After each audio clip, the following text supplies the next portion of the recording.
Ito po mga katribya, yung ating gamot na ginagamit po sa pag-i-spray ng ating kalamansi. Dapat maging aware tayo o maging maingat.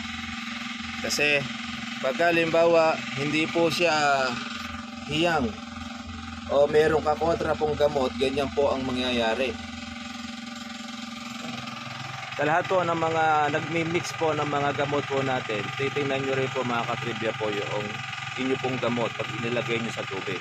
Kasi meron po kasing gamot mga katribya, pagka yan po ay inyo pong ginamit, sa halip po na maghalo-halo po ang gamot niya, pagka hindi po siya magkakontra ang gamot niya, ito nangyayari. Namumuo po siya, yan o, parang plastic o. Yan po yung gamot na binili po ninyo.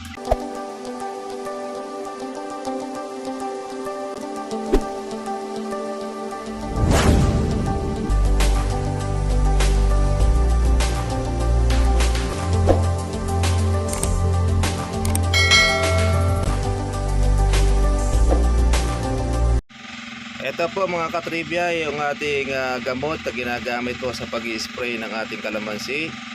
Dapat maging aware tayo o maging maingat. Kasi pag halimbawa hindi po siya hiyang o merong kakontra pong gamot, ganyan po ang mangyayari. Sa lahat po ng mga nagmi-mix po ng mga gamot po natin, titingnan nyo rin po mga katribya po yung inyo pong gamot pag inilagay nyo sa tubig.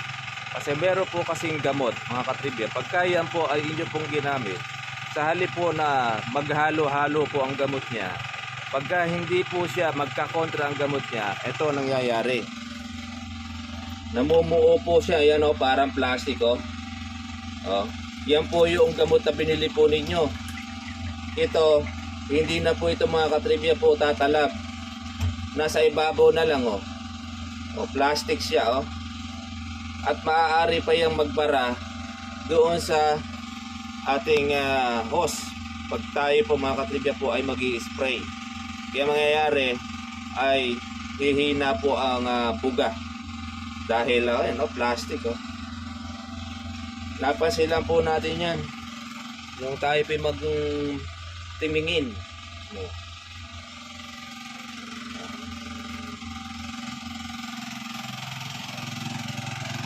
Nung kinuha natin mga katribya, eto po siya o. Para siyang papel o.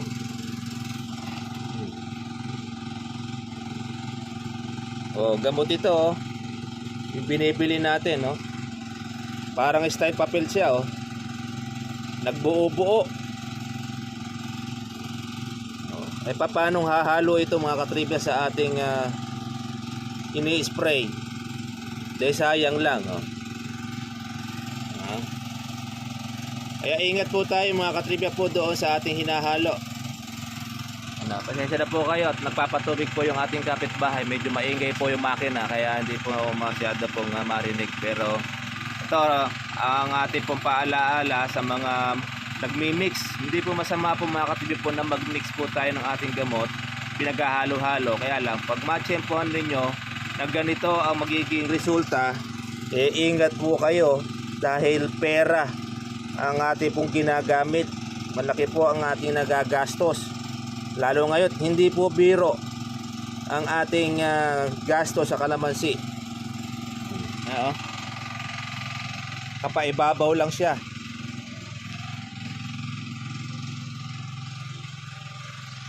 Ngayon, meron pong inihalo sila tatay na gamot. Hindi na lang po natin mga katribya po sasabihin kung ano po siyang tatak o ano pong brand. Hindi po siya naging compatible doon sa gamot na amin dating ginagamit.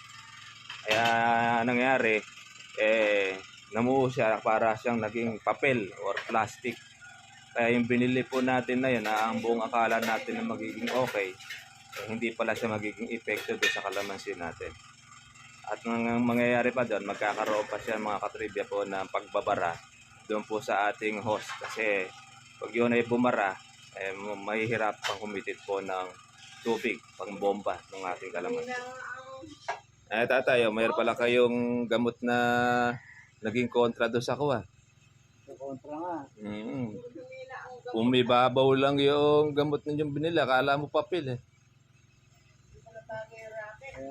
Kaya hindi basta-basta yung kuhan.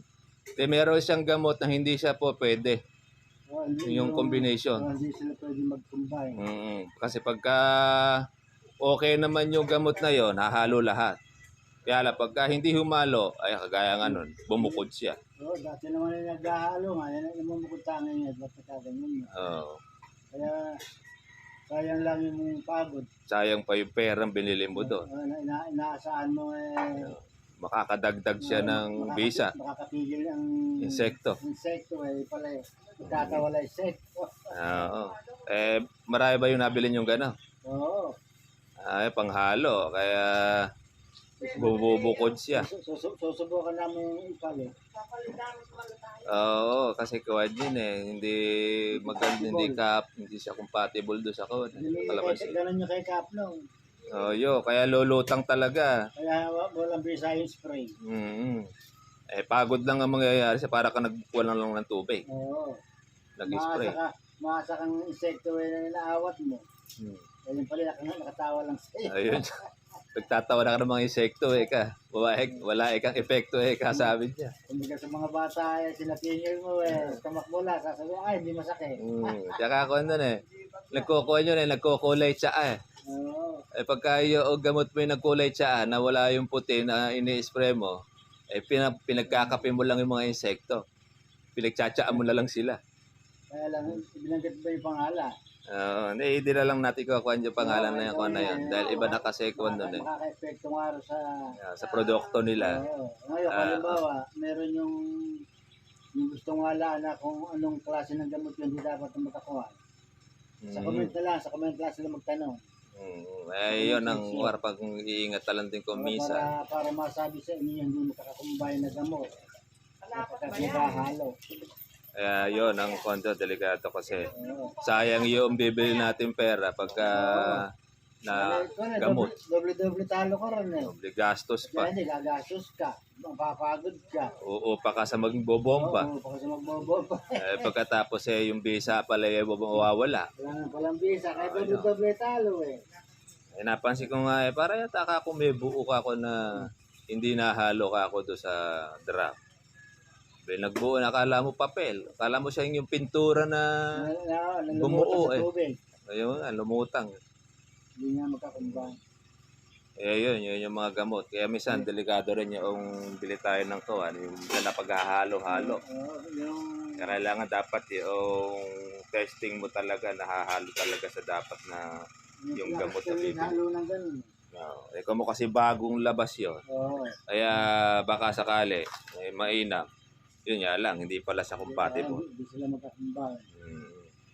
Kaya nagkontrahan Pero siya. yung kuwan, para yung herbicide at saka yung agroxon, pag pinaghalo mo na hindi mo tinimplahan ng tubig, titigas naman yun, magpaparang inuyak. Ayun niya, tsaka yung mabumuo siya. Momo, ganun. Ganun ang kanya. Ganun pala ako, kaya pala ako yung iba. Hindi pinaghahalo. Yung gumagawa ng ganyan, hindi pinaghahalo. Kasi para sa malambot yung isa naman parang ganyan din yun. Nakontra siya. Noon niya kasi kaya ako nag-test yun pahingi ka ng isang karga sa bomba na herbicide niya. Pag-ahaloin ko niya para may mamaya pag titimplahin ko, buhos ko kasi timpla na. Kaya nung kinuha titimplahin ayaw mamulis buti. Nabuo na. Ayaw na mag-iwala. Yun yung mga kanyang combination ako saan magkakontra. Yung pala ka akong gamot magkakontra paano mo nga naman mamamatay ng damo doon bumuo na. Kumbaga sa kuwan pag hindi magkasundo, hindi magkaayos, hindi magkakasundo. Kaya magre-reject talaga. Sayang yun, binili niya halimbawa na gano'n pinaghalo-halo dahil gusto mo nung makatipid at hindi na maraming bit-bit Wala naman tayong gamot sa insekto na mura lang ngayon. Kaya nga, puro mamahal Kahit nasabi ka mo panghalo yan, maabot pa rin ng 350, minsan 400 pa. Lalo na ngayon, nagtaasan pa mga gamot. Subukan ko palit, baka sakali matalo. Palit yan, basta't meron naman siyang kuwan, alam naman niya pinagbilan. Ayan mga katribya po, kaya ingat po. Kasi ako rin po mga farmers po ay napiktima rin po ng ganyan. Nung tayo nag-i-spray, pati ako ang aking gamot, hindi siya pumuputi. Kundi bagkos para siyang tsaa lang. Kaya nung lumabas na nag-spray tayo ng bulaklak, hanggang sa naging buko, nagbuko naman siya. Kaya lang, sira lahat ang mga bunga. Mayroon na siyang mga papildong, mga kibit na. Ayun, kaya nasayang lang yung pagod mo, nasayang lang pati yung panahon, pati pera mo, Kasi sayang. sa kasi sa pag-aalaga niya kalamansi, yung halimbawa, sprayin mo sa araw na ito, na-delay ka halimbawa ng isang araw, 2 araw. Kung ang buko ng kalamansi inaalagaan mo 100, yung 30 sa isang araw na ma-delay ka, masisira. Oo. Dahil lahat ng mga paru-paro doon Oo. pupunta yun eh. Mga itlog na yan. Lipas na kasi yung Gamot. Yung kung bisa ng gamot at na-delay ka, aatake uli sila. Yo, ganun niya ang resulta. Kaya nga ang hinahatol ko nga sa ibang magkakalamansi, pag nag-alaga ka ng kalamansi sa umpisa, siguruhin mo matatapos mo. Oo. Dahil pag sa umpisa ka lang mag-aalaga, ang dami tutuloy, ayaw ka na magkaksayo ng pera at panahon. Huwag ka na maglagay rin ng pataba pagka gano'n lang din. Mababaliwala lang yung inaasahan. Masisira lang din ang tuwa mo kahit namuti sa bulaklak at Oo. hindi mo siya mai-spray. Kaya, Lahat yun, Kaya pupilto. yan ang inihatol namin na pagka mag-uumpisa ka sa pag-aalaga ng kalamansi, gayak mo na yung bulsa mo Oo. para makatuloy ka. Kaya dapat, kailangan dyan, may puhunan ka na kagad. Oo. Di baling ipangutang mo, yung isang set na matatagpos mo, okay lang. At sure ka lang na mabubuo yung mga bunga. Oo. Kaysa naman doon sa uunti-untiin mo, ang mangyayari, papapat lang ka palalo at mahihina pang gamot yung gamit mo. Tsaka hindi, gaya niya na hindi pala siya compatible pa, Oo. yari ka na to. Kaya yung pataba na ginastos mo, useless lang. Kaya nga sa magkasakay kawawa pag napeki. Yun. Kaya pagka mayroong nagpasample, malakas na lang ang loob ng may-ari na pumayag doon sa Oo. gamot niya. Dahil sacrifice yun. Sa beses na dahil nabiktima rin ako niya dahil sa mga technisya. Ito ka magaling. Magaling ka pampabulakla. Spray ko. Ito yung lahat yung dulo ng kalamansi ko eh. Pero ikaw mahusay ka, sabi niya. Akala mo na herbicide eh. Oo. At then nagbalik yung Technisya. technisya. Kinuha ko musta yung Binomba. yung binomba ko, ibigay sa akin. May bayad yun, hindi libre. Oo. Naku, nung sinabi ko, yung nag-resulta, dali-dali nagpaalam eh. Sigurado kang Hindi nagtagal, kasi siguro baka ikapabayaran tagagalitan sa pababayaran pa. Nasira rin yung mga Sabi mo, bulaklak. isang taon na kung naghintay uli ng panibago. Gano'ng kalaki nawala sa akin. Dahil doon sa gamot niya na Dahil yun sa gamot na niyang sinasabing magaling. kaya Kaya nga delikado. sa mga technician, dapat ka naniniwala eh. Na magaling ka, magaling. Ay, magbibigay ng sample. Eh, yung sample eh, hindi naman ganun ang timplang sinasabi nila. Kaya doon naluluko. Di ba't meron pa nga isa magaling ka ito at pampalaki ka ng buong, ang pangkuanay ka to, madali mo ka ma-harvest. Yan, halimbawa kalamansi mo eh, Gahuli. Mga 1 linggo ba bago pitasin, 1 linggo kalahati bago pitasin. Sprayin mo niyan. Spray mo, 2 araw lang pitasin. Meron. May nabiktima. May nainganyo. Hindi nyo bumili, ganun ba may maganda presyo, nahabol yung presyo. Makaabot ka sa presyo kalamansi niya. Spray. Yung 3 araw. Kumusta ka yung kunin mo? Lumaki ba? Totoo ba? Nako, tarantado kanyang kumakikita kayo kanya kukutusan ko yun bakit? Sipin mo kalamansi ko kay murang-mura kumila. Naging pitasin na itsura. Pitasin nga itsura. Pero hindi Pero lumaki. murang-mura yung kalamansi ko. Sabi, Makikita ko kung kutusan ko. naging kochok na lahat yung Nakotok ano. yung bunga ng kalamansi. Naging bolito. Kaya di na po Oo. pwede lumaki dahil bumalat na yung balat. Kuna nga Kuna yung katawan, yung balat nun Nalagyan na nga nung pampakilap na yun Tama nga na may sabi ng technician. Magiging pitasin. Pitasin na nga. Kaya lang, di sinabi ko lalaki. Ang intindi niya, lalaki. Oo, di pala, pitasin na. Kung hindi naman hahabulin ako sa presyo. Nako, yun, kasi tumanda yung kalamansi niya. Bakit? Kotsok yung naging bunga. Pag-aagawa na may siomay yun. Kaya sa palengke, pagtatanggihanan yun. Gagawin lang reject yun. Halos 3 lang at 4. Naka. Pero kumilap na, wala nang ilalaki Ulap yun. na, paano pang palalaki yun? Kumbaga sa kanila nabla na yung balat. Ayun, yun ang maipapayo natin sa ating mga farmers pagka bibili ng gamot. Kaya pag ka magtitiwala. Pag hindi pa subok, huwag mo isasama Oo. doon sa gamot mo. Sigurado, lulutang at lulutang. Mabuti nga tumisis ko, huwag mo na kang iba mo sa lahat. Sample mo na kasi sa lugar natin maliit lang. Kaya abili sample yung kuha na yan. Oo.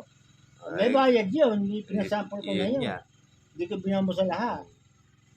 Tinan mo ngayon na nandun lang sa ibabaw yung gamot. Hindi mo naman po pwedeng ilagay sa kalamansi yung buo-buo na yan. Oo. Saka mailalatag mo ba yung gano'n kalaki yung pero ilalatag mo lang isa-isa. Kaya nga. Ano kaya kako itong gamot niya ako? Ba't kaya ako lumutang? Kala ko yung isang gamot natin. Siguro ako may nailagay ka akong kakontra. Hindi magkakumbay. Akala mo kako yung pintura na nabuo eh. Oo. Kaya pala kako yung gamot na yan. Pag hindi siya kawan, magkakontra, hindi mo magagamit ang matino. Babara pa sa kawan doon sa... Basta ako sa pito. Sa hititan ng kawan din. Oo. Pagkakuha niya sa salaan, Maabala ka pa. maabala ka pa. Hindi katakot-takot na istorbo pa mangyayari. Kaya siguro humina yung kuha. Yung gamot na yun. Yung buga ng makina. Oo, yun ang kuwan to, maaaring bumara. Oo, kaya ang bintang na itong gumagamit. Humina ka Ang yung problema bomba. yung pump ng power spray. Maaaring ganun nangyari kaya humina. Eh, Nagbara yung sala. yun, nagpara. Kasi namuon eh. Oo. Kaya yun ang naging problema doon sa kuwan. Kasi dire-diretso naman yung kuwan, andar eh. Oo, kaya ang binta nga, Yung yung nasira. May depresa yung pump. Pulian. Oo. Kaya yun nga ang problema na kaya humina. Yun naman nagbara. Oo. Siguro noon ang timplada, medyo kuwan pa yun. Tapos ang huli, namuuna. Oo, ganun nga. Ganun na nagkuhanan niya. Yung style na. Kaya nagdire-diretso na yung tubig. Oo. Kung maibabaw yung gamot. Ayan po, mga katribya po, yung ating remind lang po natin, paalala sa ating mga farmers na mga naghahalo. Hindi po masamang maghalo, lalo na ngayon na iba-iba po mga insekto natin. Kaya ginagawa natin paghahalo. Kaya lang, medyo ingat lang din kayo sa paghahalo. Kaya obligado kasi maghalo, hindi ka na pwedeng pumuro. Oo, dahil doble gastos mo, Pagka kasi pumuro ka, tamang sa klase lang. marami kang bombang gagawin. Bukod ka sa marami kang bombang gagawin, aksaya. Yun nga, pagka matabang pa yung kwan mo. Hindi tama yung timpla mo. Hindi rin ayos yun sa kalaban mo, hindi mo rin madadali. Pagtatawa na lang din ng insekto. Lalagay mo naman sa regular na timpla, madodoble ka naman sa bayad. Oo, Kaya pinaghahalo namin para noon makamenos sa gasto, makatipid. katipid. At saka yung insekto, hindi mo namamatay yun, natutuliro lang, umiiwas lang. Para lang muwal lang siya, lumayo, lalayo lang yun. Kasi nga, kaya yun ang sinasabi ko, sa tagal ko na nagkakalamansi, lahat kami magkakalamansi rin, nag-spray lahat. Bakit lalong dumadami yung kalaban? Hindi na mo Hindi nalilipol. naman nalilipol, dapat yan ako, kung namamatay yan, nalilipol yan. Matatapang yung mga gamot na ginagawa. Hindi naman nalilipol. Ang mga magsasaka rito ng kalamansi, hindi naman lumulubay sa pag-spray. Kaya, Kaya ang ginagawa, tinutuliro lang namin yung mga insekto. pinalalayo lang sila. Lalayo lang. Kaya hindi ka pwedeng mag-delay sa araw na spray mo. Dahil pag binalikan ka na umalis, Wala na. mas marami pa. Yun ang mangyayari. Kaya na pinapayo namin sa mga nag-aalaga na kalamansi. Kaya pinaghalo-halo namin para mag-iba-ibang tipla ng pang-amoy nila. Doon sa amoy na nila sa mga herbicide, mga insecticide. Pinaghalo-halo namin para makaminis-minis pa kami sa gasto. Ayan, medyo susurog natin ka din. Maamon. Ayan, mga ka-farmers, mga katribya, remind lang po natin siya para po doon sa ating mga katribyang nagpapabunga. Madalas po yan, pagka mabibiktima po kayo niya mga katribya, nako, useless lahat. Bulaklak, bunga, laglag yun. Pati yung kalamansi ninyo, makikita ninyo magsasapat rin. Ito nangungutang ka pa ng